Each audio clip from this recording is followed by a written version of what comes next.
నాయన మరి నీవు నిర్ణయించిన రాజ్యాంగము ప్రకారం నడుచుటకు మాకు సహాయమును దయచేయమని యేసయ్య అతి పరిశుద్ధమైన నామమున తండ్రి నిన్ను వేడుకుంటున్నాము స్వామి. ఆమేన్. సో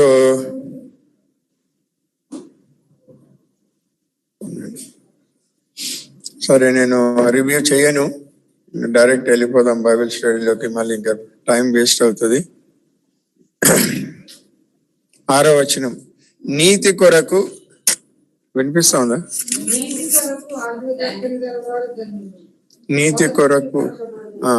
నీతి కొరకు ఆకలి దప్పులు గలవారు ధన్యులు, వారు తృప్తిపరచబడుదురు.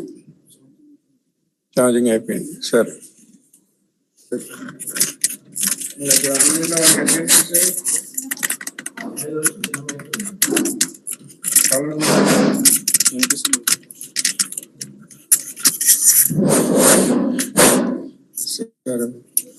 వీళ్ళంతా నన్ను ఆటాడిస్తున్నారు.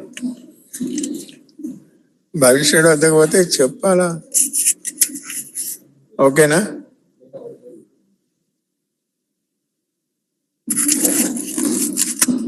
ఇంకా పైకి నా నోట్ లోపల పోతుంది.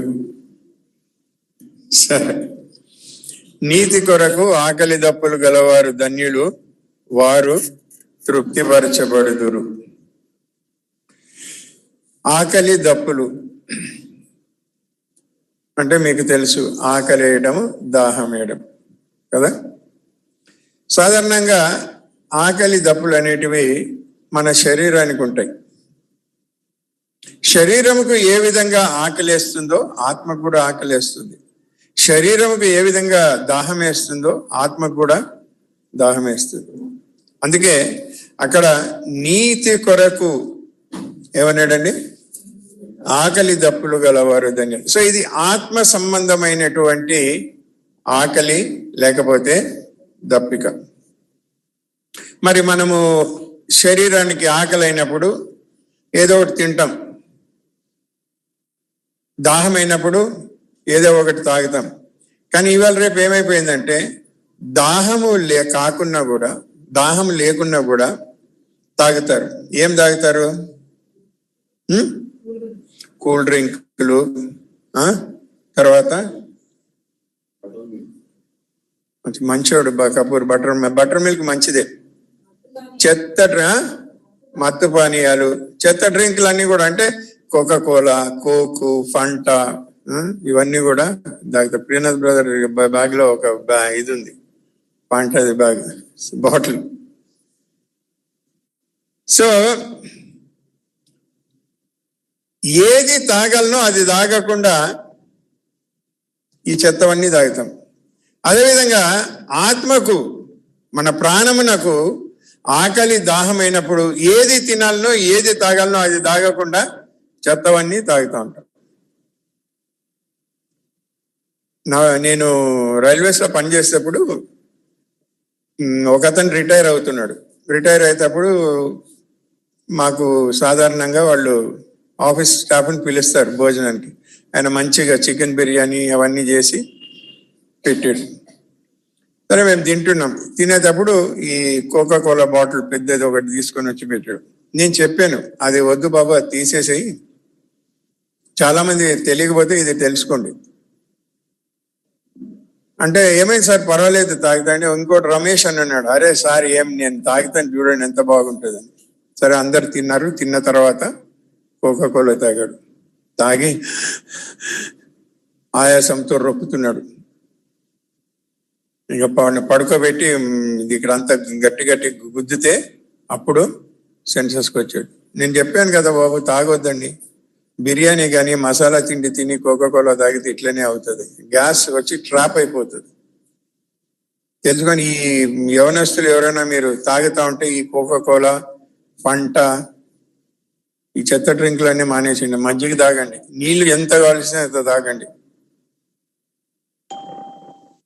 అంతేగాని ఇవన్నీ దయచేసి తాగకండి, మీ ఆరోగ్యాలు దెబ్బతింటాయి. సో అదేవిధంగా ఆత్మ సంబంధమైనటి కూడా మనము గురించి మనము ఏముండవచ్చు? ఆకలి దప్పులు కలిగి ఉండవచ్చు. ఏంటి ఈ ఆకలి? ఆత్మ సంబంధమైనవి అంటే ప్రేమ, నీతి, అనురాగము, సహాయము, ఆత్మఫలము ఏవైతే సంబంధించినవో అవన్నీ కూడా మనకు ఆకలి దప్పులు అన్నమాట. మరి ఈ ఆత్మకు సంబంధించిన ఆకలి దప్పుల విషయంలో కీర్తనకారుడు ఒక మాట అంటాడు. దయచేసి చూడండి, కీర్తనలు 42వ అధ్యాయం 1-2 వచనాలు. దయచేసి చదవండి తెలుగులో.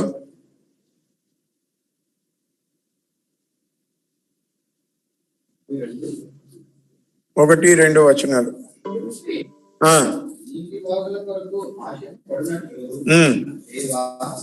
నీ కొరకు నా ప్రాణం ఆశపడుతున్నది, నా ప్రాణము దేవుని కొరకు తృష్ణ గొనుచున్నది, జీవము గల దేవుని కొరకు తృష్ణ గొనుచున్నది. మళ్ళీ అది చదువు. నా ప్రాణము దేవుని కొరకు తృష్ణ గొనుచున్నది, జీవము గల దేవుని గురించి తృష్ణ గొనుచున్నది. ఇక్కడ గమనించండి, దేవుని గురించి తృష్ణ గొనుచున్నది అంటే దప్పిక కలిగి ఉంది, ఆశ కలిగి ఉంది అంటే సరిపోయేది. దేవుని గురించి ఆశ కలిగి ఉంది, జీవము గల దేవుని గురించి ఆశ కలిగి ఉన్నది అంటే అర్థం ఏంటి? అసలు ఎందుకు 2 సార్లు ఈ పదాలు ఉపయోగించవలసి వచ్చింది? లేకపోతే వట్టి జీవము గల దేవుని గురించి నా ప్రాణము తృష్ణ కొనుచున్నది అని ఎందుకన్నా? హిందీ మే कैसे दूसरा वचन?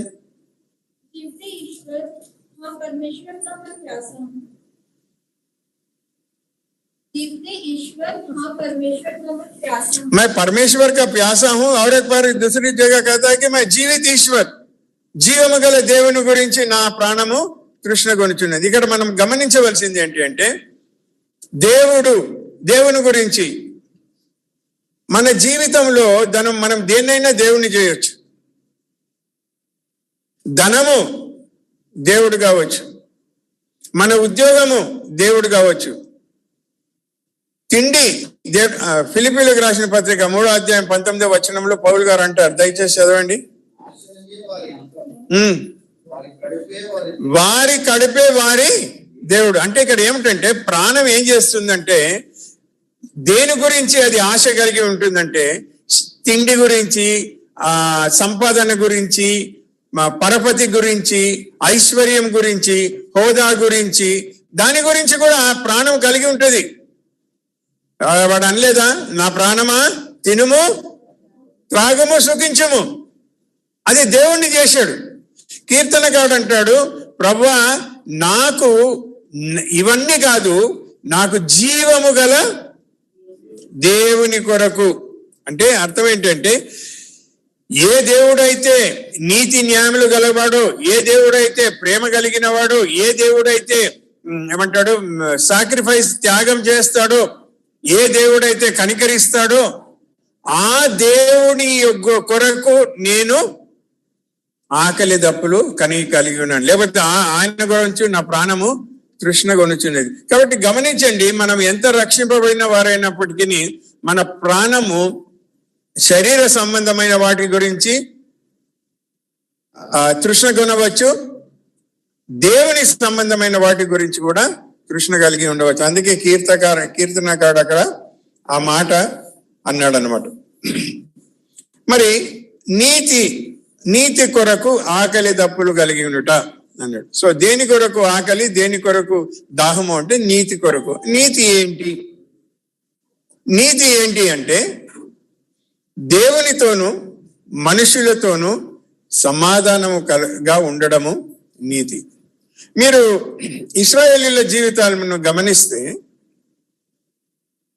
దేవుడు వారికి మోషే ద్వారా 10 ఆజ్ఞలు ఇచ్చాడు. ఈ 10 ఆజ్ఞలలో 5 ఆజ్ఞలు దేవునితో సంబంధం కలిగి ఉండడానికి, మిగతా 5 సమాజంతో, లేకపోతే మన పక్కన వారితోటి, పొరుగు వారితోటి, లేకపోతే మానవాళితోటి ఎలా వ్యవహరించాలి అనే దాని గురించి అక్కడ ఇవ్వబడ్డా అనమాట. అందుకే 10 ఆజ్ఞలను ఎవరైతే పాటిస్తారో వారు నీతిమంతులుగా పరిగణించబడతారు.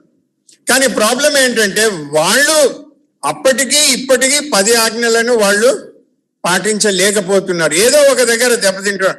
ఒక్క ఆజ్ఞ 9 పాటించి 1 పాటించకపోతే పాటించకున్నట్టే. అందుకే యేసు ప్రభు వారు ఒక మాట అన్నాడు, నేను ధర్మశాస్త్రమును నెరవేరడానికే వచ్చాను అన్నాడు. సో యేసు ప్రభు వారు ధర్మశాస్త్రాన్ని నెరవేర్చి ఆయన యందు మనము ధర్మశాస్త్రమును నెరవేర్చిన వారిగా దేవుడు మనల్ని చూస్తున్నాడు. అర్థమైందండి? మత్తయి సువార్త 5వ అధ్యాయం 17వ వచనం చూడండి. ధర్మశాస్త్రమునైనను ప్రవక్తల వచనములనైనను వచ్చిందని తలంచవద్దు, నెరవేర్చుడికే గాని ఉట్టివేయుటకు నేను రాలేదు. ఇక్కడ ఏమంటున్నాడండి? నేను ధర్మశాస్త్రాన్ని కొట్టివేయడానికి రాలేదు కానీ ధర్మశాస్త్రాన్ని నెరవేర్చడానికే వచ్చాను అని. అంటే యేసు ప్రభు వారు తప్పించి ఇంకా ఏ మనుష్యుడు కూడా సంపూర్ణంగా ధర్మశాస్త్రాన్ని పాటించలేకపోయారు. అది స్త్రీ గాని పురుషుడు గాని. అందుకే యేసు ప్రభు వారు ధర్మశాస్త్రాన్ని సంపూర్ణంగా నెరవేర్చాడు. ఆయన నెరవేర్చినాడుగా. ఎందుకు ఆయన నెరవేర్చగలిగాడు? ఎందుకంటే ఆయన ఆదాము సంతానం యొక్క ఆకారములో వచ్చినప్పటికీ ఆయనలో పాపము లేదు. ఆయన నీతిమంతుడు గనుక ఆయన ధర్మశాస్త్రాన్ని నెరవేర్చాడు. ఈ యేసు ప్రభు ధర్మశాస్త్రం నెరవేర్చాడు కాబట్టి యేసు ప్రభు నందు ఎవరైతే విశ్వసిస్తారో, లేకపోతే యేసు ప్రభు యొక్క విశ్వాసము ద్వారా ఎవరైతే యేసు ప్రభు యొక్క శరీర అవయవముగా మారుతారో వారిని చూచినప్పుడు దేవుడు ఆ వ్యక్తి ధర్మశాస్త్రము నెరవేర్చకున్నప్పటికీ నెరవేర్చిన వానిగా యేసు ప్రభు నందు దేవుడు అతన్ని చూస్తాడు. ఇంకో విధంగా చెప్పాలి అంటే మనమందరము కూడా యేసు ప్రభు నందు ధర్మశాస్త్రమును నెరవేర్చిన వారం. అందుకే ఆయన నీతిని మనకు అంటుగట్టినాడు. ఆయన నీతిని మనకు దేవుడు అంటుగట్టాడు.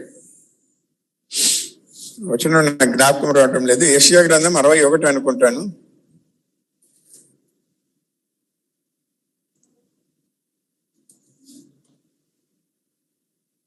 యెషయా గ్రంథము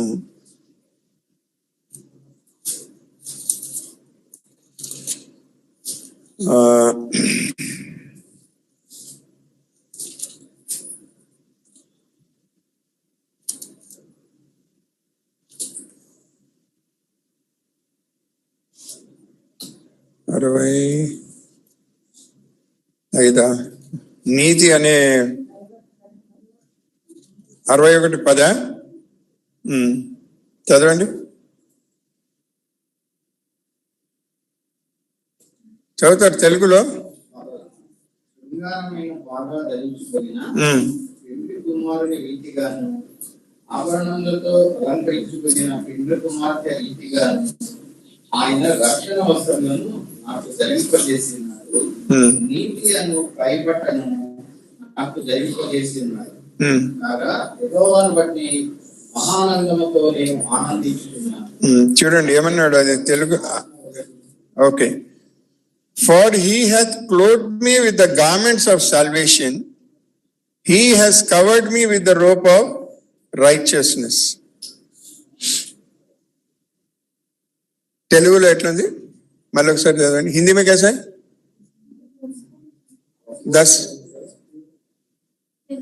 61 का 10. अति आनंदित होऊंगा, मेरा प्राण परमेश्वर के कारण मगन रहेगा, क्योंकि इसने मुझे उद्धार के वस्त्र पहनाए और धर्म के चद्दर अपने उसके ऊपर ओढ़ दिया. बस इतना काफी है. ఇంగ్లీష్ ఎట్లా ఉంది? ఇంగ్లీష్లో కదా ఏమన్నాను, తెలుగులో నీతి అను పైబట్టను, అంతకుముందు రక్షణ అనే ఇప్పుడు గమనించండి, రక్షణ వస్త్రము, నీతి అనే పైబట్ట. ఇది మీకు ఎట్లా నేను మీకు ఉదాహరణ ఇవ్వాలి అంటే, యూదులు వారి యొక్క డ్రెస్సింగ్ స్టైల్ ఏ విధంగా వాళ్ళు అంటే వారు బట్టలు ధరించుకుంటారు అంటే, వాళ్ళు లోపల బట్టలు అంటే మామూలుగా మనలాగా బట్టలు వేసుకుంటారు. దాని మీద ఒక పొడుగు అంగి ఇక్కడ నుండి కాళ్ళ వరకు ఉంటుంది. మీరు చూసింటారు పాతకాలంలో వాళ్ళు ఏ విధంగా నడుచుకునేవాళ్ళు. రెండు వేసుకునేవాళ్ళు వాళ్ళు. ఇప్పుడు మీకు ఉదాహరణగా చెప్పాలి అంటే, కొంతమంది ఏం చేస్తారంటే ప్యాంట్ షర్ట్ వేసుకొని మీద కోట్ వేసుకుంటారు, అవునా? కొంతమంది సగం వేస్ట్ కోట్ వేసుకుంటారు, సగం. కొంతమంది ఫుల్ కోట్ వేసుకుంటారు, కొంతమంది లాంగ్ కోట్ వేసుకుంటారు. సో మీద ఉండేది ఇంగ్లీష్లో అయితే, హిందీలో బాగుంది. ఏమని అన్నాడు?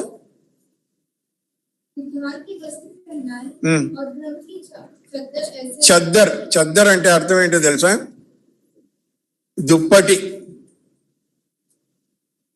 సాధారణంగా మీరు నార్త్ ఇండియాకి పోతే చలికాలంలో వాళ్ళు ఏం చేస్తారంటే మొత్తము దుప్పటి కప్పుకొని ఉంటారు, బట్టలు వేసుకొని దుప్పటి కప్పుకుంటారు, ఇట్లా ముసుగు వేసుకొని ఉంటారు.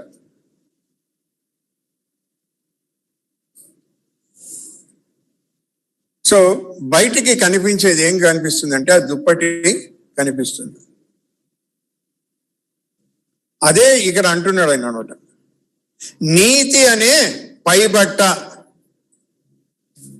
ఇంకో విధంగా సింపుల్ గా చెప్పాలి అంటే, మన దగ్గర చలికాలంలో శాలువ కప్పుకుంటారు కదా, ఆ విధంగా. సో నీవు నాకు ఇది ఇచ్చి ఉన్నావు అంటే, యేసు ప్రభువు వారు తాను నీతిమంతుడు గనుక ధర్మశాస్త్రాన్ని సంపూర్ణంగా నెరవేర్చి తన నీతిని మనకు అంటుగట్టి, లేకపోతే నీతిని మనకు పైబట్టగా ఇచ్చి, మనము కూడా ఆయన నీతి ఒక నీతిమంతుని వలె ఏ విధంగా జీవించాడో ఆ విధంగా మనము జీవించాలి. ఎందుకంటే దేవుడు ఆల్రెడీ మనల్ని యేసు ప్రభువులో నీతిమంతుని ఏమంటారు, నీతి ధర్మశాస్త్రంలో లేకపోతే 10 ఆజ్ఞలను నెరవేర్చిన వారిగా దేవుడు మనల్ని చూస్తున్నాడు. మీకు ఇంకో ఉదాహరణ ఇస్తాను.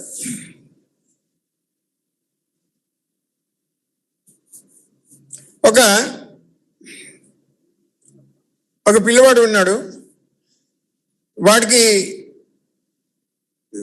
స్కూల్లో డబ్బులు కట్టడానికి ఏమీ లేవు. అప్పుడు ఒక అతను ఏం చేస్తాడు, ఆ పిల్లవాడి మీద జాలిపడి ఇతడు బాగా చదువుకోవాలి అన్న ఉద్దేశంతో ఆ పిల్లవాడిని స్కూల్లో జాయిన్ చేసి సంవత్సరం పొడుగున ఎంత డబ్బు అవుతుందో అంతా కట్టేసి, పుస్తకాలకు కావలసిన డబ్బులు ఇచ్చి, యూనిఫామ్ కావలసిన డబ్బులు ఇచ్చి, అన్నీ సిద్ధపరిచి, మరి ఆ పిల్లవానికి ఇవన్నీ చేసినప్పుడు ఈ చేసిన వ్యక్తి ఆ పిల్లవాడిలో ఏం కోరుకుంటాడు?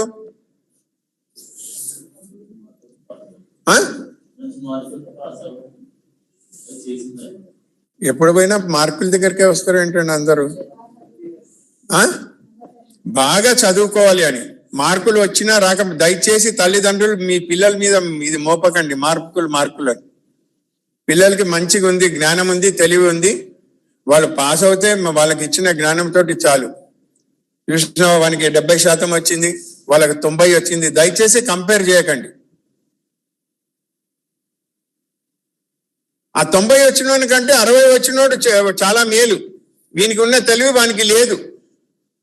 వాడు ఏదో చైతన్య ఏమంటారు అట్లా చదువుకొని రట్టు కొట్టి 90-92 తెచ్చుకుంటాడు.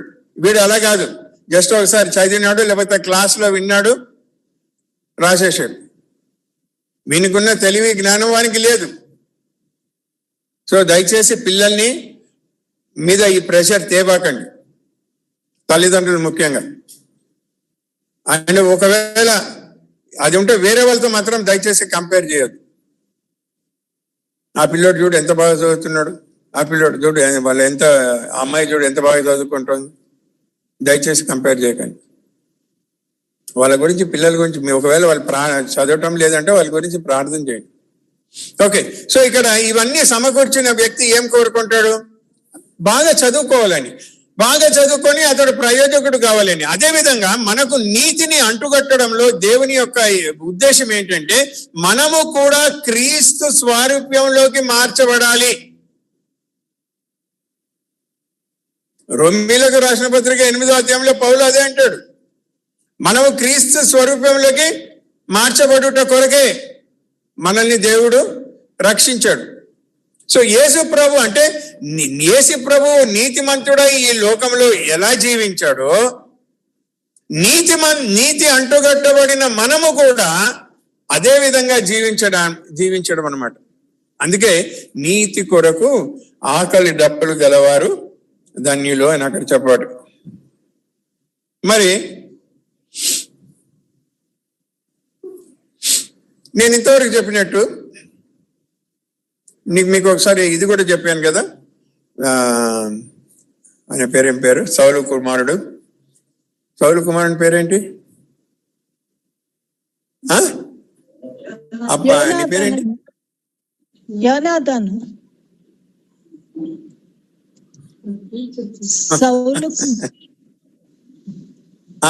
ఓకే సిస్టర్, విన్నాను. యోనాతాన్. చూడండి, వాళ్ళు చెప్తున్నారు, ఆఫ్లైన్ లో వాళ్ళు చెప్తున్నారు, వాళ్ళకి తర్వాత వినిపిస్తుంది, మనకు వినిపించిన తర్వాత. ఎవరు చెప్పినారు యోనాతాన్ అని?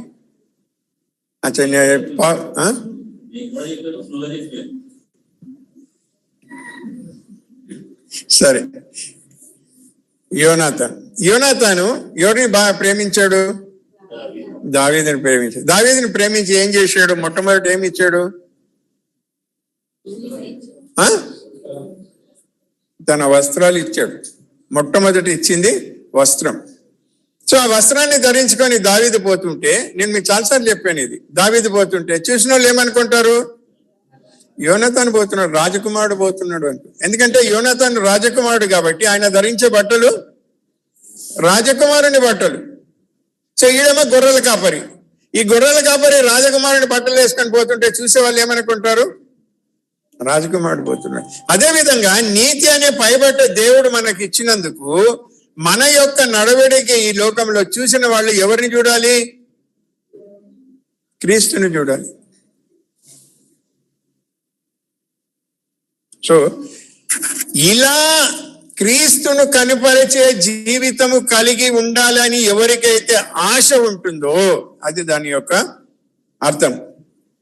ఎందుకంటే మనం చూడండి, ఎఫెసీయులకు రాసిన పత్రిక 2వ అధ్యాయం 7వ వచనం ఒకసారి చూడండి.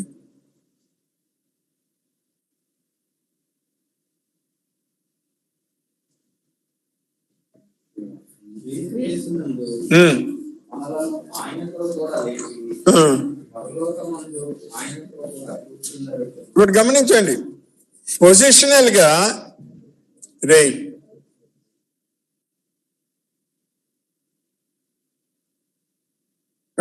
వీని పేరు ఏం పేరు? అభిషయ నీ పేరు? ఇట్లా అక్కడ కూర్చో, నన్ను చూడు, అర్థమైందా? నువ్వు వీని పేరేం పేరు? శ్రీయాంష్. వాడు నువ్వు ఎక్కడ పోతే వాడు అక్కడికే వస్తున్నావు. తోక ఉన్నాయండి పిల్లలు, ఉన్నాయండి. శ్రీయాంష్ కూర్చో, చేతులు కట్టుకో. సో ఎఫెసీయులకు రాసిన పత్రిక 2వ అధ్యాయం 7వ వచనం ప్రకారము మనము క్రీస్తు యేసునందు ఆయనతో కూడా లేపి, నాకు ఒకటి చెప్పండి, ఆయనతో కూడా లేపి అంటే అంతకుముందు మనము మరణించిన స్థితిలో ఉంటే ఆత్మీయమైనటువంటి మరణంలో నుండి మనల్ని ఆయన లేపి క్రీస్తుతో పాటు కూర్చుండబెట్టాడు. క్రీస్తు ఎక్కడ కూర్చున్నాడు? అవిలా దేవుని కుడి పార్శ్వమున దేవుని సింహాసనం ప్రకారం ఆయన కూర్చొని ఉన్నాడు. సో పొజిషనల్ గా ఇప్పుడు మనం ఆత్మీయంగా ఎక్కడ కూర్చొని ఉన్నాము? 316 ఫస్ట్ ఫ్లోర్. క్రీస్తుతో పాటు మనము కూర్చొని ఉన్నాం. ఆయన నీతి మనకు అంటగట్టు. ఇవన్నీ కూడా ఫ్యాక్ట్స్, వాస్తవాలు ఆత్మీయంగా. దీనిని ఏ విధంగా అయితే క్రీస్తు శరీరధారిగా ఈ లోకంలో తన యొక్క జీవనం జీవించినాడో ఆ విధంగా మనం జీవించాలని ప్రభువు కోరుకుంటున్నాడు. అందుకని ఆయన ఏం చేశాడంటే మనుషుల మధ్య తేడా అనేది తొలగించాడు. ఉదాహరణకు అదే ఎఫెసీయులకు రాసిన పత్రిక 2వ అధ్యాయం 14వ వచనం చదవండి. ఆయన మన సమాధానమై ఉండి నీకును మాకును ఉండిన ద్వేషమును అనగా విధిపూర్వకమైన ఆజ్ఞలు గల ధర్మశాస్త్రమును తన శరీరమును కొట్టివేయట చేత మధ్య గోడను పడగొట్టి మన ఉభయులను ఏకము చేశాను. చూడండి, ఒక యూదుడు ఎప్పుడు కూడా ఏమనుకుంటాడంటే ఏమనుకుంటాడు, నేను చాలా గ్రేట్, మా పితరుడు అబ్రహాము దేవుని చేత పిలువబడ్డాడు, మా రక్తము శ్రేష్టమైన రక్తము, మా జాతి గొప్ప జాతి. ఇది యూదునికున్న అహంకారం. అన్యులందరూ కూడా ఎవరు? వాళ్ళంతా కుక్కలు, పందులు, మేము స్పెషల్. ఇది వాళ్ళకున్న భావన. అయితే యేసు ప్రభు వారు చేసిన శిలువ కార్యం ద్వారా దేవుడు ఈ అడ్డుగోడ తేడా ఏదైతే ఉందో దానిని సంపూర్ణంగా తీసివేశాడు. తద్వారా యూదుడు అన్యుడు కూడా సమానమే. ఎందుకు అంటే నీతి కలిగిన వానికి తేడా అంటూ ఉండదు. అంటే నీతిమంతులుగా తీర్చబడిన మనము తేడాలు అనేవి కనపరచకూడదు, తేడా గురించి మనము ఆలోచించకూడదు. మొన్న ఒక సిస్టర్తో మాట్లాడుతూ ఉంటే ఆమె నాతో అన్నింది, బ్రదర్ మా పిల్లలకి మేము మా వాళ్ళని ఇవ్వాలి, లేకపోతే మా దీంట్లో మేము ఉండలేము. ఉంటాయి కట్టుదిట్టాలు, అది మీకు దేవునికి మధ్య, కానీ తేడా అనేది మాత్రము ఉండకూడదు. వాడు వీళ్ళు వాళ్ళు, వాడు వీడు, ఈమె అలాంటివి ఉండకూడదు. ప్రభువే కొట్టేశాడు. ప్రభువే కొట్టేసిన తర్వాత మనం ఎందుకు దానిని తీసుకురావాలి? నీతిమంతుడు ఏ విధంగా జీవించాలి అనేది అక్కడ చెప్తున్నాడు అన్నమాట. అందుకే రక్షింపబడిన వానికి, ఎందుకంటే వాడు ధర్మశాస్త్రాన్ని నెరవేర్చలేడు. ధర్మశాస్త్రాన్ని యేసు ప్రభు నెరవేర్చి, యేసు ప్రభు నందు విశ్వాసం మనం ఉంచి ధర్మశాస్త్రము నెరవేర్చిన వారిగా మనం పరిగణింపబడుతున్నాం. కాబట్టి గలతీయులకు రాసిన పత్రిక 3వ అధ్యాయంలో ఒక మాట అంటాడు చూడండి, 24-25 వచనాలు.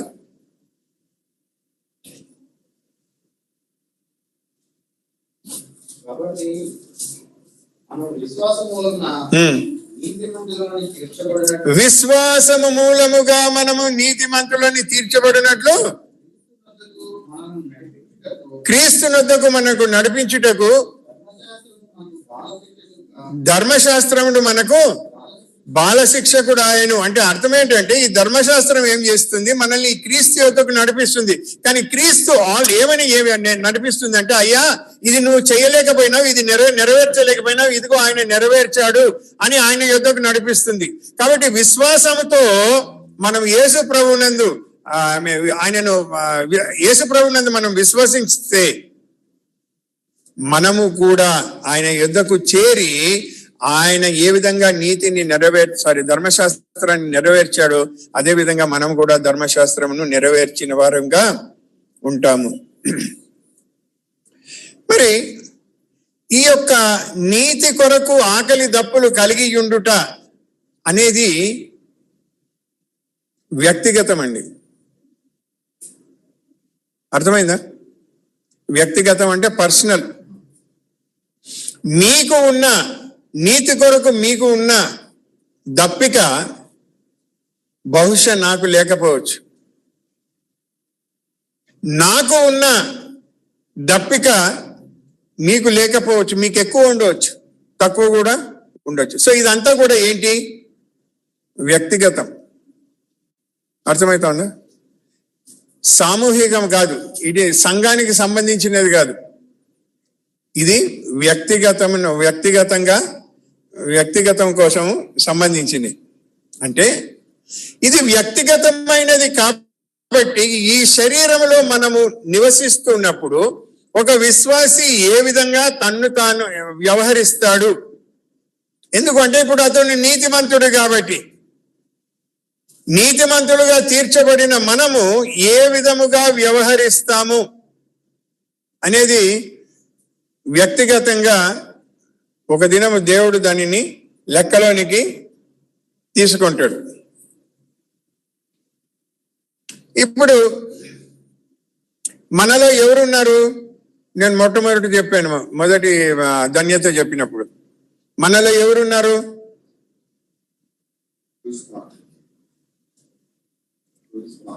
క్రీస్తు ఆత్మ. క్రీస్తు ఆత్మ అంటే క్రీస్తు ఉన్నాడు. క్రీస్తు ఎవరు? ఇది దేనికి సంబంధించినది? ఇది మనం బైబిల్ పఠనం దేనికి సంబంధించింది? రాజ్యాంగంకు సంబంధించినది, లేకపోతే ఆయన రాజ్యానికి సంబంధించినది. సో పరిశుద్ధాత్ముడు వచ్చాడు అంటే క్రీస్తు వచ్చాడు, క్రీస్తు వచ్చాడు అంటే రాజు వచ్చాడు, రాజు వచ్చాడు అంటే రాజు యొక్క అధికారం వచ్చింది, రాజు యొక్క అధికారం వచ్చిందంటే రాజుతో పాటు రాజ్యాంగం కూడా వచ్చింది. మనమంతా భారతీయులం కదా, మనకు రాజ్యాంగం ఉందా? సో ఆ రాజ్యాంగం ప్రకారము మనం అన్ని చేస్తున్నామా? చేస్తున్నాం. అదేవిధంగా నీతిమంతులుగా తీర్చబడిన ఒక వ్యక్తి, ఒక అనీతిమంతుడు ఏ విధంగా వ్యవహరించాలి అనేది రాజ్యాంగం చెప్తా ఉంది. ఒక భారత పౌరుడు ఏ విధంగా వ్యవహరించాలి, వాడి హక్కులేంటి, వాడు చేయవలసిన కార్యాలేంటి, రాజ్యాంగం చెప్తోంది. అదేవిధంగా రాజ్య సంబంధం, యేసు ప్రభువుకి రాజ్యముకు సంబంధించి అంటే పరలోక రాజ్యానికి సంబంధించిన రాజ్యాంగము ఏం చెప్తుంది అంటే, నీవు నీతిమంతుడు గనుక నీవు ఏం చెప్తానంటే, నీవు నీతిమంతుడు కాదు, కానీ యేసు ప్రభు ధర్మశాస్త్రం నెరవేర్చినాడు కాబట్టి, నీవు ఆయన యందు విశ్వాసం ఉంచినావు కాబట్టి నీకు నీతి అనేది అంటుగొట్టబడింది, నీవు నీతిమంతునిగా తీర్చబడ్డావు. నీవు నీతిమంతునిగా తీర్చబడ్డావు కాబట్టి ఈ లోకయాత్రలో, ఈ లోకంలో నీవు జీవించినప్పుడు, నీవు వ్యవహరించినప్పుడు, నీవు మాట్లాడినప్పుడు, నీవు ఆలోచించినప్పుడు నీ వ్యవహారం అంతా కూడా దేనికి అనుగుణంగా ఉండాలి? నీతికి తగినట్టుగా ఉండాలి. అలా మనకు ఆశ ఉంటే నీతి కొరకు ఆకలి దప్పులు గలవారు ధన్యులు, వారు ఏమంటారు? వారు తృప్తిపరచబడతారు. ప్రాక్టికల్ గా చూస్తే విశ్వాస జీవితంలో ఇది సాధ్యం కాదు. అందుకే ఎవరైతే ఆయనకు మొర పెడతారో వారి మొర ఆయన ఆలకిస్తాడు. అంటే ప్రభువు దగ్గర మనము ఒప్పుకోవాలి, ప్రభువా ఈ నీతికి సంబంధించిన ఈ విషయంలో నేను వెనకబడ్డాను, నీ పరిశుద్ధతకు సంబంధించిన ఈ విషయంలో నేను వెనకబడ్డాను అని ప్రభువు దగ్గర ఒప్పుకొని, ఇదిగో నాకు ఇక్కడ ఈ పర్టికులర్ ఏరియాలో నాకు కొరత ఉంది అన్నప్పుడు దేవుడు దానిని రిపేర్ చేసి మళ్ళీ సరి చేస్తారు. మీకు చిన్న ఉదాహరణ ఇస్తాను. ఇప్పుడు మన కాలనీలో తాగునీరు సప్లై చేస్తారండి పైప్స్ ద్వారా, అవునా? మీ కాలనీలో ఇస్తారేమో, అదేవిధంగా మా కాలనీలో కూడా ఇస్తారు అనుకుందాం. మా ఇంటికి నీళ్లు రాలేదు, ఏమండి, నా ఇంటికి నీళ్లు రాలేదు. సో నేనేం చేస్తాను? ఏమండి, పక్కింటి వాళ్ళని అడుగుతాను. అలా ఎన్ని దినాలు అడుగుతాం? అది ఒక చెంచాడు ఉప్పు ఇవ్వండి, ఒక చెంచాడు చక్కెర ఇవ్వండి అని అడగడం కాదు కదా. నీళ్లు తాగడానికి ఇవన్నీ కావాలి కదా, వాళ్ళకు కూడా నీళ్లు కావాలి కదా. మనం ఏం చేస్తాము? పోయి కంప్లైంట్ చేస్తాం, అయ్యా మా ఇంటికి నీళ్లు రావటం లేదు. వాళ్ళు ఏం చేస్తారు? మనుషులను పంపించి ఎక్కడ అడ్డు ఉందో ఆ అడ్డును తొలగించి, మొన్న నేను శేఖర్కి చెప్తున్నా, అయ్యా బాబు నీళ్లు సరిగ్గా రావటం లేదు, అంకుల్ మీటర్ దగ్గర ఏమైనా చెత్త ఇరుక్కొనిందేమో చూడండి అంటూ. సో చెప్పదలుచుకున్నది ఏంటంటే, ఎప్పుడైతే మనము దేవునికి మొరపెడతామో ఆయన మన మొరను ఆలకించి ఏ పర్టికులర్ ఏరియాలో మనము నీతిమంతులుగా ఉండలేకపోతున్నామో అది ఆయన సరి చేస్తాడు. మనం నీతిమంతులుగా వ్యవహరించడానికి వీలవుతుంది. ఇప్పుడు నీతి అనేది ఒక ఉన్నత స్థాయి, రాజరికత్వం అనేది ఒక ఉన్నత స్థాయి. బీదరికంలో నుండి రాజరికత్వంలోనికి ప్రభు మనల్ని తీసుకొని వస్తున్నాడు.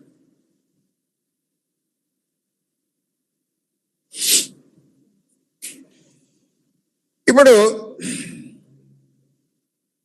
ఎప్పుడైతే మనము దేవుని యొక్క రాజ్యాంగానికి సంబంధించి నీతి గల జీవితం జీవించడానికి మనం ప్రయత్నం చేస్తామో ఆ దిగువ స్థాయి నుండి ఉన్నత స్థాయికి మనం వెళ్ళడానికి అవకాశం ఉంది. ఎప్పుడైతే మనము ప్రయత్నం చేయకుండా నాకెందుకులే, సరే నేను రక్షింపబడినా అంతే చాలు, నేను నీతిగా జీవించకపోయినా పర్వాలేదు అని అనుకుంటే మనము ఎక్కడ ఉన్న స్థితిలో అక్కడే ఉంటాం. అందుకే ఎక్కడేసిన గొంగలి అక్కడే ఉన్నట్టు ఉంటుంది.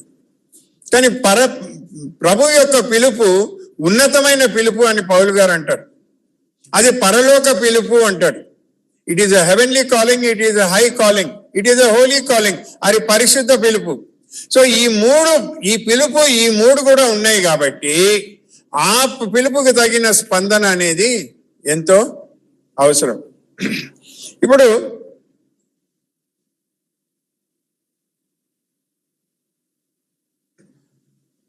ధర్మశాస్త్రం ఏం చెప్తుంది అంటే హత్య చేయవద్దు అని చెప్తుంది. మనం హత్య చేయం. హత్య చేసే అంత ధైర్యము మనకు లేదు. కానీ మత్తయి సువార్త 5వ అధ్యాయం 22వ వచనంలో ఒక మాట ఉంది, చూడండి. మత్తయి సువార్త 5:22లో సహోదరుడి మీద మోసపోడు ప్రతివాడు విమర్శకు లోనగును, సహోదరుని చూసి వ్యర్థుడా అని చెప్పువాడు మహాసభకు లోనగును, ద్రోహి అని చెప్పువాడు నరకాగ్నికి లోనగును. హత్య చేయనక్కర్లేదండి. ఏమన్నాడంట? మొదట ఏమంటారు? ఇంట్లో చెప్తున్నది ఏమనగా తన సహోదరుని మీద కోపపడు ప్రతివాడు విమర్శకు లోనగును. తీర్పునకు విమర్శ అంటే తీర్పు. ఎవరిని ఇది చేయమంటున్నాడు? 5:22లో ఏమన్నది? Whosoever is angry with his brother without a cause shall be in the danger of judgment. ఏ కారణము లేకుండా ఎవరి మీద కోపడుతున్నావు? సహోదరుని మీద. సో ఇక్కడికి వచ్చే వేళకు నేను వ్యక్తిగతంగా దేవుడు నన్ను నీతిమంతునిగా తీర్చాడు కాబట్టి ఏ కారణము లేకుండా నేను ఒక సహోదరుని మీద కోప్పడితే నేను తీర్పులోనికి వస్తాను. నంబర్ 1. రెండోది ఏమన్నాడు? వ్యర్థుడా అని చెప్తే మహాసభకు లోనగును. అంటే పనిష్మెంట్ పెరుగుతూ ఉంటుంది. ఒక వ్యక్తి తీర్పు ఇవ్వడం వేరు, మహాసభ అందరు కూర్చొని నీవు చేసింది తప్పు అంటే అది ఎంతో సిగ్గుచేటు. ఇంతమంది ముందు నీకు శిక్ష వేయడము ఎంతో సిగ్గుచేటు. తర్వాత ఇంకోటి ఏముంది? ద్రోహి అని చెప్పువాడు నరకాగ్నికి లోను. తెలుగులో ద్రోహి అని ఉంది, హిందీ మే కైసా ఇది? నికమ్మ. నికమ్మ అంటే అర్థం ఏంటి? నికమ్మ బోలో తో క్యా? బేకార్, పనికి రానివాడు, చెత్త. ఇంగ్లీష్లో ఏమని ఉంది? ఫూల్. ఇప్పుడు ఎవరినైనా మనము ఫూల్ అంటే ఎక్కడికి మనం ఎక్కడికి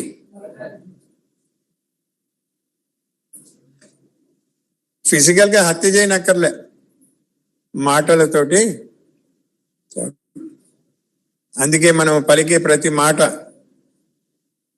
తీర్పులోనికి వస్తుందని. అదేవిధంగా ఇంకా 5:28 ఏమంటాడు? నేను మీతో చెప్తున్నది ఏమనగా, ఒక స్త్రీని మోహపు చూపుతో చూచు ప్రతివాడు అప్పుడే తన హృదయమందు ఆమెతో వ్యభిచారం చేసినవాడు. వ్యభిచారం చేయనక్కర్లే, చూస్తే చాలు. అదేవిధంగా హత్య చేయనవసరం లేదు, మాటలు మాట్లాడితే చాలు. సో ఇక్కడ దేవుడు ఈ విధంగా మన జీవితంలో ఎదిగి ఆయన ఉన్న స్థాయికి చేరాలి అని ఆయన కోరుకుంటున్నాడు. హెబ్రీయులకు రాసిన పత్రిక 3వ అధ్యాయం 25వ వచనంలో ఒక మాట అంటాడు, చూడండి.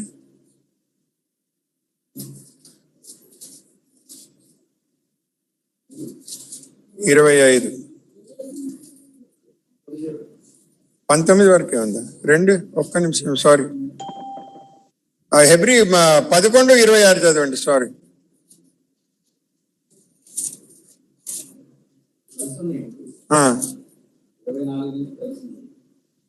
మోషే పెద్దవాడైనప్పుడు విశ్వాసమును బట్టి ఐగుప్తు ధనము కంటే క్రీస్తు విషయమైన నింద గొప్ప భాగ్యం ఇచ్చుకొని అల్పకాలము పాపభోగం అనుభవించడం కంటే దేవుని ప్రజలతో శ్రమ అనుభవించడం మేలని యోచించి పరో కుమార్తె యొక్క కుమారుడిని అనిపించుకున్నట్టు ఒప్పుకోలేదు.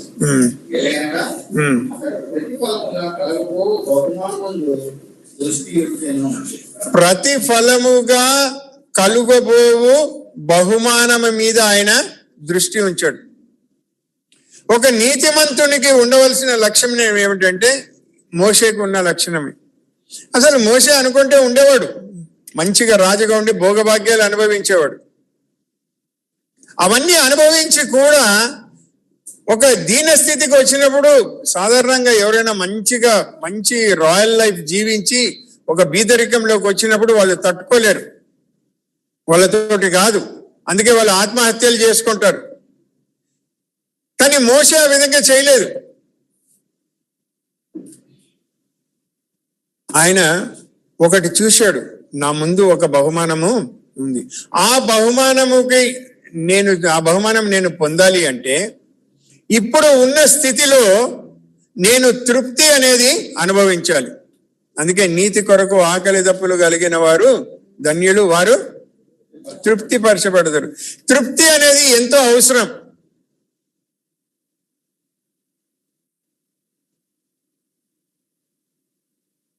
రెండు రొట్టెలు, ఉల్లిగడ్డ పచ్చడి, లేకపోతే ఇంత అన్నము, మామిడికాయ పచ్చడి, పెరుగు, దాంతో తృప్తి పడడం మేలు. బిర్యానీ తిని కడుపు నొప్పి తెచ్చుకొని, మోషన్స్ తెచ్చుకొని, డాక్టర్ దగ్గర పోయి డబ్బులు ఖర్చు పెట్టి, మెడికల్ స్టోర్ పోయి మందులు కొని ఇంత ఖర్చు పెట్టే బదులు ఉన్నదానితో తృప్తి పడడము మేలు. నీతిమంతుడు ఎప్పుడు కూడా ఉన్నదానితో తృప్తి చెందుతాడు. ఇప్పుడు నా దగ్గర 100 రూపాయలు ఉన్నాయి, ఇప్పుడు నాకు ఇది 1000 రూపాయలు కావాలని ఆలోచించాడండి. దేవుడు నాకు 100 రూపాయలు ఇచ్చాడు, నేను దీంతోనే తృప్తి. నాకు మార్కెట్ పోయినప్పుడు లేకపోతే బ్యాంకుకి పోయినప్పుడు ఇవి ఇస్తూ ఉంటారు వాళ్ళు వచ్చి, సార్ ఏమంటారు, రియల్ ఎస్టేట్ మీకు కూడా ఇస్తుండొచ్చు కదా సార్, ఇది తీసుకోండి, ఇక్కడ వెంచర్ నడుస్తూ ఉంది, ఇన్వెస్ట్మెంట్కి, ఇక్కడైతే కన్స్ట్రక్టెడ్ హౌస్ ఉంది, ఇంతనే లోన్ ఇప్పిస్తాము. నేను వాళ్ళతో ఒకటే మాట అంటాను, అరే బాబు, నాకు ఉండేది ఒకే ఒక జీవితము, దేవుడు నాకు ఒక ఇల్లు ఇచ్చాడు, ఇంకా చాలు, దీంతో నాకు కావాల్సింది 2 రొట్టెలు ఇంత పప్పు, అది నాకు దినం దొరుకుతుంది, ఇంక ఇన్వెస్ట్మెంట్ ఎందుకు? ఎవరి కోసం ఇన్వెస్ట్మెంట్? ఒక దినం ఇదంతా పోతా ఉంది. చాలా మంది వేసుకుంటున్నారు, నగలు, డబ్బులు, భూములు కొనుక్కోండి, ఎవరు వద్దనటం లేదు, అన్ని పోతాయి, విడిచిపెట్టిపోవాలి, మీ తర్వాత కొట్టుకుంటారు. నాది, అది నాకు నాది. ఎందుకు ఇది అంటాలంత? సో మోషే ఏమనుకున్నాడు, ఇవన్నీ నాకు భోగభాగ్యాలు వద్దు. ఏమన్నాడు, నా ముందు ఒక బహుమానం ఉంది, నేను ఉన్నదానితోనే తృప్తిపడి నాకు ఉన్న ఆ బహుమానాన్ని నేను చేరుకుంటాను. సో తృప్తి అనేది దేవుడు మనను ఉంచిన స్థితిలో ఉంచుకోవడం. చాలా మంది ఏం చేస్తారంటే ఆశకు పోయి అప్పుల పాలైపోయి ఎంతో మంది తమ జీవితాలను ఆత్మహత్యలు చేసుకున్నారు. కాబట్టి నేను ఇంతవరకు చెప్పినట్టుగా నీతి అనేది మన వ్యక్తిగతమైన మన ప్రాణమునకు సంబంధించినది. It is individual, it is ఏమంటారు పర్సనల్. మరి అది వ్యక్తిగతమైనప్పుడు ఇతరులతో నేను ఏ విధంగా వారితో ప్రవర్తించాలో నీతి నేర్పిస్తుంది. నీతి ఏ విధంగా ప్రవర్తించాలని నేర్పిస్తుంది అనేది 7వ వచనంలో చెప్పాడు. 7వ వచనంలో ఏం చెప్పాడు? కనికరము గలవారు ధన్యులు, వారు కనికరము పొందుదురు. అంటే ఏ వ్యక్తి అయితే, ఏ విశ్వాసి అయితే నీతిమంతునిగా వ్యవహరిస్తాడో తన జీవితంలో తృప్తి పొందుతాడు. కాబట్టి ఈ నీతిని ప్రదర్శించడానికి, ఈ నీతిని కనపరచడానికి అతడు ప్రయత్నము చేస్తాడు. ఈ నీతిని ఏ విధంగా కనపరుస్తాడు అంటే ఆ కనపరిచే విధానమే కనికరం. ఇంగ్లీష్లో ఎట్లా ఉంది? ఇంగ్లీష్లో what does it say? Blessed are the merciful, for they shall obtain mercy. అంటే అర్థం ఏంటంటే, if I am righteous, the way I express or manifest my righteousness or the modality of expression of my righteousness is mercy. నీతి అనే సాధనం ద్వారా కనికరమును కనపరచడం ద్వారా, కనికరము ఇతరులకు చూపడం ద్వారా నాకు దేవుడు అంటగట్టిన నీతిని నేను ప్రత్యక్షపరుస్తున్నాను.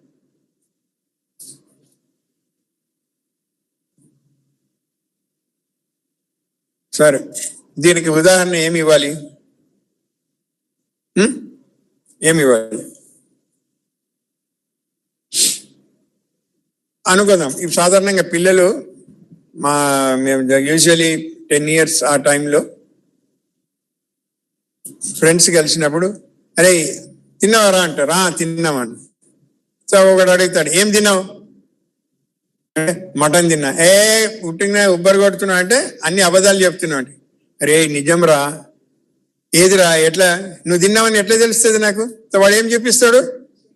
ఈ వాసన చూడు, మటన్ వాసన కదా. సో ఈ ఈ చెయ్యి అతనికి వాసన చూపించడం ద్వారా తాను ఏమి తిన్నాడో లోపల బయట కనిపించదు కదా, మటన్ తిన్నాడో లేకపోతే పచ్చిమిరపకాయలు తిన్నాడో.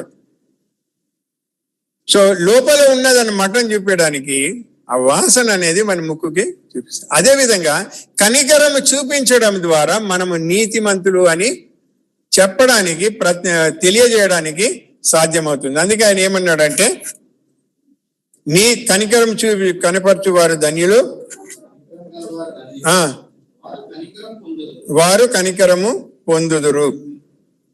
ఇక్కడ సాధారణంగా ఏమవుతుందంటే, మనం మానవులం కాబట్టి మనం ఏమనుకుంటామంటే అన్ని బాధలు నాకే ఉన్నాయి అనుకుంటాం. ఏమనుకుంటాము? అన్ని బాధలు నాకే ఉన్నాయి, అన్ని నొప్పులన్నీ నాకే ఉన్నాయి, రోగాలన్నీ నాకే ఉన్నాయి అని అనుకుంటాం.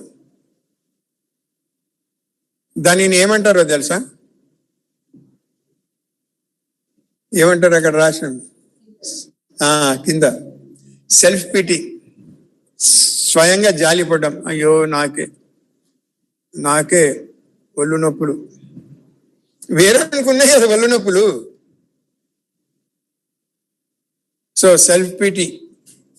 ఎప్పుడైతే మనం సెల్ఫ్ పిటీ అనేది మనలో ఉంటుందో ఇతరులు ఎదుట మనం ఇతరులకు కనికరం చూపించడానికి ఇవి సాధ్యపడదు. ఎందుకు?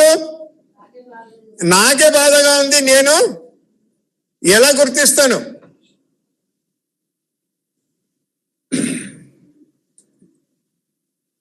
కానీ ఎప్పుడైతే ఉన్న పరిస్థితుల్లో కూడా అరే నాకు కాళ్ళు నొప్పిస్తోంది, ఆ వ్యక్తికి కాళ్ళు చేతులు నొప్పిస్తున్నాయి, ఈ కాళ్ళు చేతులు నొప్పిస్తున్న వాడు ఏమనుకోవాలంటే నాకు వట్టి కాళ్ళు చేతులే నొప్పిస్తున్నాయి.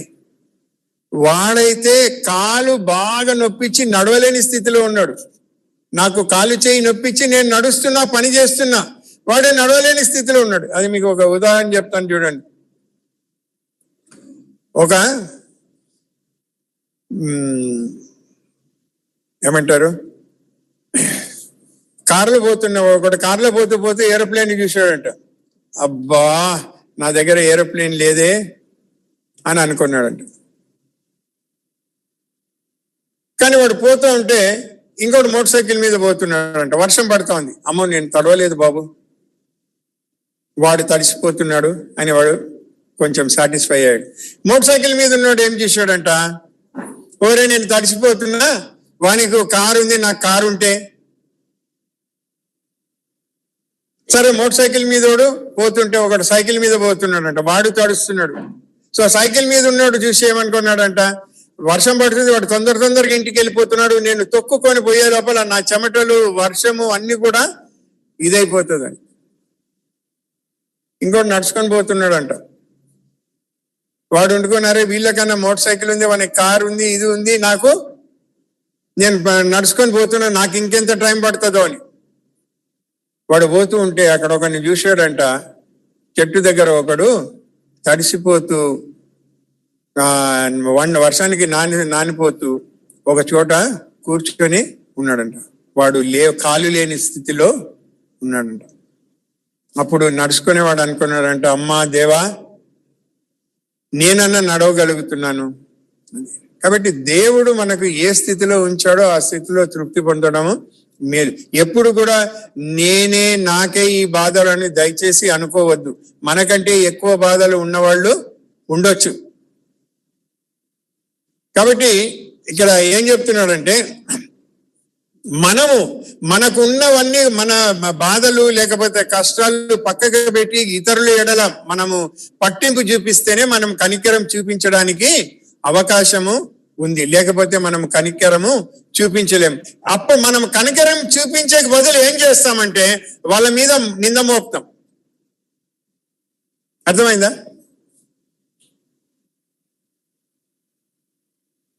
ఇప్పుడు మీకు చిన్న ఉదాహరణ ఇస్తాను. ఇప్పుడు పద్మకు వోకల్ కార్డ్స్ తో ప్రాబ్లం ఉంది, అవునా? ఆమె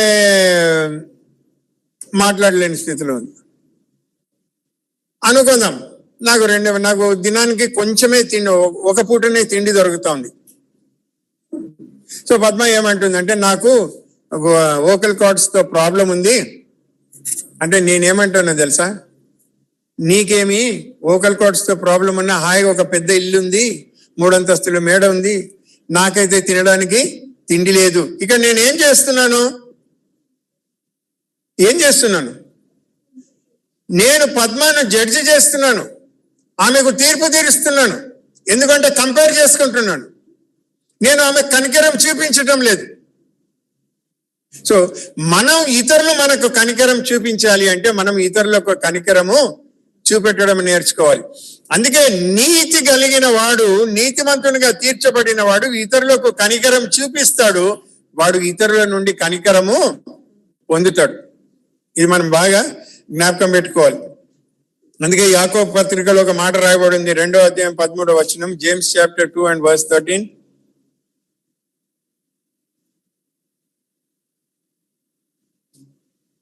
చదువుతారా?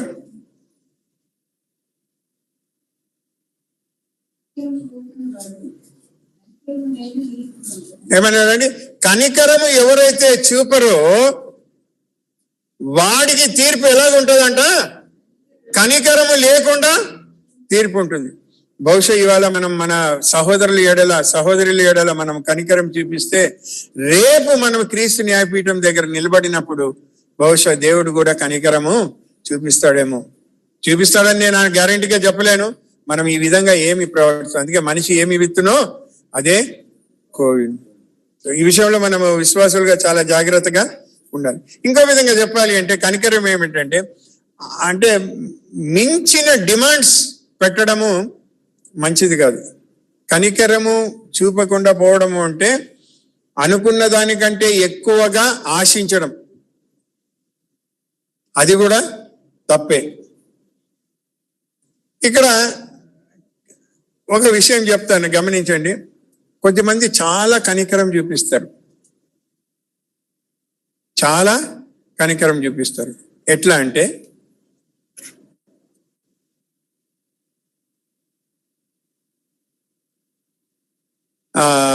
ఏం ఎగ్జాంపుల్ ఇవ్వాలి?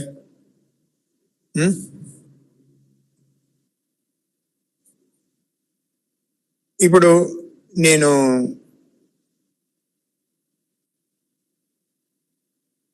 అనుకుందాం, ఒక స్కూల్కి పోవాలి పిల్లవాడు. సో పొద్దున్నే లేచి తయారవ్వాలి, స్కూల్కి పోవాలి. కానీ వాడు టైంకి లేయడు. అప్పుడు తండ్రి కానీ తల్లి కానీ ఏమంటారంటే, అయ్యో పాపం ఇంకొంచెం సేపు పడుకొని, ఇంకొంచెం సేపు పడుకొని. వాళ్ళు ఏం చూపిస్తున్నారు? కనికరం చూపిస్తున్నారు. వాళ్ళు ఎందుకు కనికరం చూపిస్తున్నారో తెలుసా? వాళ్ళు కూడా 8 గంటలకు లేస్తారు కాబట్టి.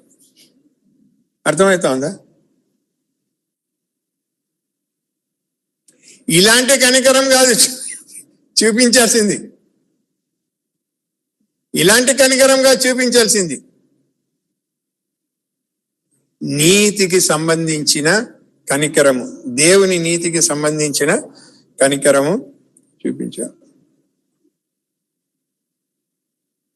సో మనము ఒకవేళ నిజంగా నీతిమంతులుగా జీవిస్తే మన తప్పులు మనము ఒప్పుకుంటాం. మనం ఏమై ఉన్నామో మనం ఒప్పుకుంటాం. ఒకసారి ఒక బ్రదర్ అడిగాను, నేను మా రైల్వేలో మీటింగ్ జరుగుతున్నప్పుడు ప్రార్థన చేసే, ప్రభా నీ నీతి పరిశుద్ధతకు నేను చాలా దిగజారిన స్థితిలో ఉన్నా, కాబట్టి నీ ముందుకు నేను రాలేను అంటే, ఆయన అంటాడు, అంకుల్ మీరు ఇట్లా అందరిగా ఓపెన్ గా ప్రార్థన చేసి అందరు మీ గురించి ఏమనుకుంటారు? నేను అంటారు, అందరూ అనుకున్నారు బాబు, దేవుడు నా గురించి ఏమనుకుంటాడు? సో అదే అనమాట. సో నీతిమంతుడు ఏం చేస్తాడంట, ప్రతిది కూడా ఏది కూడా దాచుకోడు. ఎందుకంటే దేవుడు నీతిమంతుడు కాబట్టి దేవుని పిల్లలు కూడా నీతిమంతులుగా ఉండాలి. ఒకవేళ మనం ఆ విధంగా ఉండకపోతే మన జీవితంలో మనం శాపాన్ని తెచ్చుకుంటాము, మనము నాశనమై పోతాం. కాబట్టి నీతి అనేది వ్యక్తిగతంగా అంతరింకంగా సంబంధించి, it is an internal issue. It is something which is related to inside my being, నా ప్రాణము, నా జీవునికి సంబంధించినది. కనికరం అనేది బాహ్యంగా నేను కనపరిచేది. So internal and also external. So దేవుని రాజ్యాంగానికి సంబంధించిన ఇంకొక విషయం ఏంటి అంటే, ఆంతరికంగా మనం నీతిమంతులుగా ఉండాలి, బాహ్యంగా లేకపోతే బాహటంగా మనము కనికరము చూపాలి. అలా చూపించినప్పుడు కనికరించు వారే ఆఫ్ చేయాలి కదా, మర్చిపోయి. రేపటి నెక్స్ట్ సండే నుండి మొబైల్స్ అన్ని బయటనే పెట్టేయండి, ఓకేనా? సో ఏమన్నారు, మనం ఇవాళ ఏం నేర్చుకున్నాము? ఆ నీతి కొరకు ఆకలి దప్పులు గలవారు ధన్యులు, వాళ్ళు తృప్తిపరచబడుదురు. తృప్తిపరచబడిన వాళ్ళు కనికరము చూపుదురు. అలా కనికరం చూపిన వాళ్ళు కనికరింపబడుదురు. సో దేవుడి విషయంలో మనకు సహాయము చేయను గాక. ప్రభు చిత్తం అయితే మరి నెక్స్ట్ 8వ వచనం మనం వచ్చే వారము చూద్దాం.